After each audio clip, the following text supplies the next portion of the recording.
Hello guys, welcome back to the channel. If you're new, please hit the like button, subscribe button, share, comment, and also subscribe. I'm repeating that again. So today I'm going on with 10 real life deaths caused by game. What do you mean by game? I play game every day, every single day. Okay, let's see these 10 life deaths caused by video games. Okay.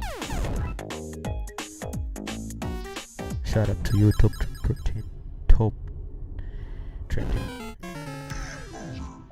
In 2007, 16-year-old Daniel Petrick shot both of his parents over a disagreement about Halo 3. After his parents found out that he had purchased the game against their wishes, they took it away and locked it in the home safe. Daniel found the key to unlock the safe. Unfortunately, his game was right next to a gun. Reacting on impulse, Daniel grabbed the gun. He then snuck up behind his parents and said, "Would you close your eyes? I have a surprise for you." Then he shot them both, killing his mother and critically injuring his father. After Daniel shot both of his parents, he then put the gun in his father's hand so he could make it look like a murder-suicide. As the police arrived on scene, they found Daniel trying to flee in the family van, with the Halo 3 game in the passenger's seat. Because of his age, Daniel could not have been given the death penalty. He was given life in prison and won't be eligible for parole until 2032. Whoa. In 2012, an 18-year-old only known as Chuang died at an internet cafe in Taiwan after reportedly playing the video game Diablo 3 for 40 hours straight. An attendant at the cafe found Chuang resting on the table next to his computer. The attendant woke him up. Chuang then stood up, took a few steps, and then collapsed onto the ground. He was pronounced dead soon after arriving at the hospital. His death was due in part to a blood clot in his leg, presumably from sitting in front of that computer too long. Blizzard, the parent company over Diablo, released a statement that said, "We feel that moderation is clearly important, and that a person's day-to-day life should take precedence over any form of entertainment." A 17-year-old Philippine teen murdered his own grandmother after she interrupted his Dota match. The teen had been playing Defense of the Ancients in a neighborhood internet cafe. His grandmother, who told him not to play that game anymore, went to pick him up and return him to their home. When the woman began scolding him about the game, he alleges that he blacked out and beat his 68-year-old grandmother to death. The teen cleaned up the bloody crime scene and called his aunt, who then called the police. The victim was found with wounds on her neck, chest, head, and arms. Police officers also found blood-stained ceramic shards of what appeared to be a smashed vase in a garbage bin in the front yard. The grandmother, who had raised the boy since early childhood on her own, was killed because the boy wanted to play a video game. South Korean man Lee Seong-sop wasn't just an avid player of StarCraft, he was addicted to it. He let the popular real-time strategy game take control over his entire life. In 2005, he started spending all of his time playing the game, which cost him his job and longtime girlfriend. Lee would spend almost all of his money in an internet cafe to play it. He was used to playing 14 to 18-hour sessions, but when he started a 50-hour session, that was the end of his gaming days. At the end, he collapsed and died from exhaustion and dehydration. When it comes to games, there's a difference between healthy enthusiasm and an unhealthy addiction. In this case, the man's love for StarCraft consumed him.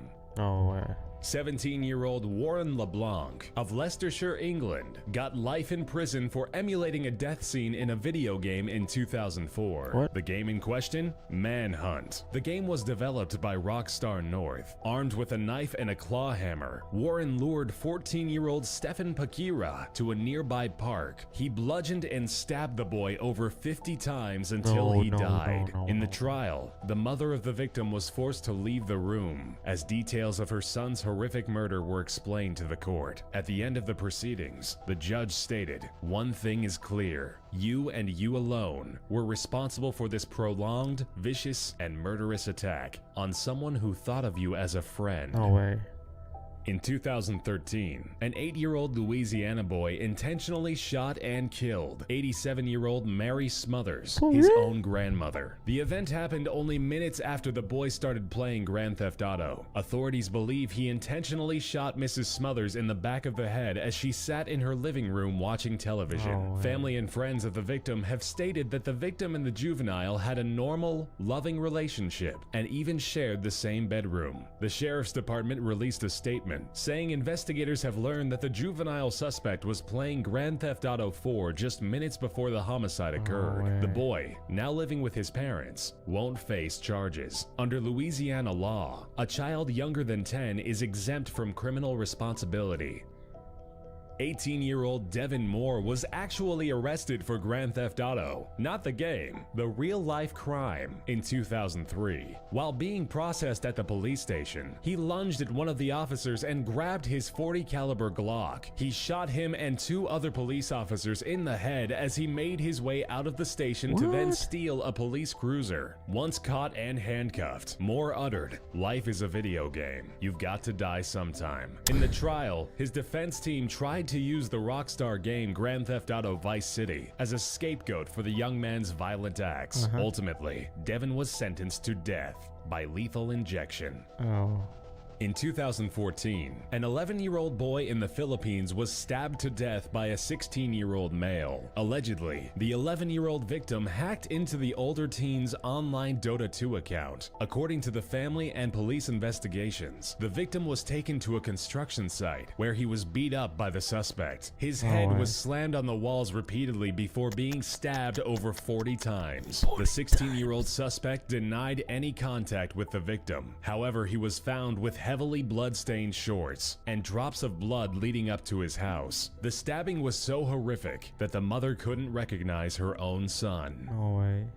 28-year-old Philadelphia man Tyrone Spellman beat his 17-month-old daughter to death in 2006 while playing the popular game Ghost Recon. His toddler crawled into the room and accidentally toppled over his Xbox, breaking it. In a fit of rage, Spellman repeatedly beat the child. Investigators contest that the child's battered body was then positioned next to a barbell in another room to make the death look like an accident. Spellman fled the scene but turned himself in the next day. Official autopsy reports indicate that the toddler's skull had been shattered and caved in by continued blows to the head. Spellman, who was a self-admitted video game addict, claimed that he did not intend to kill the child. He was sentenced to 22 to 45 years in prison.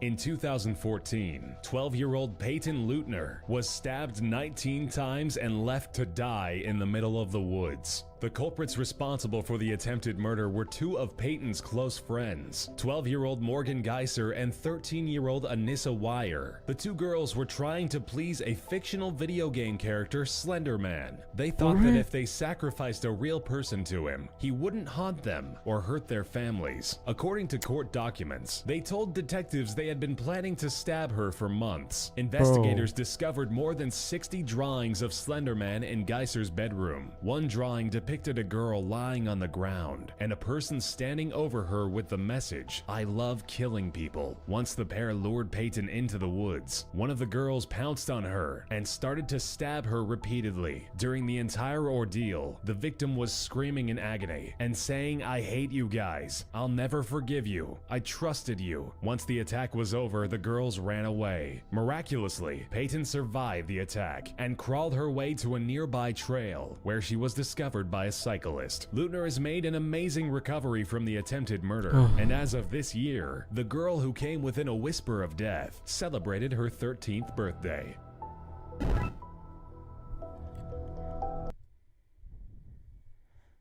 Bro, I thought games was killing people, but people are killing people because of the game.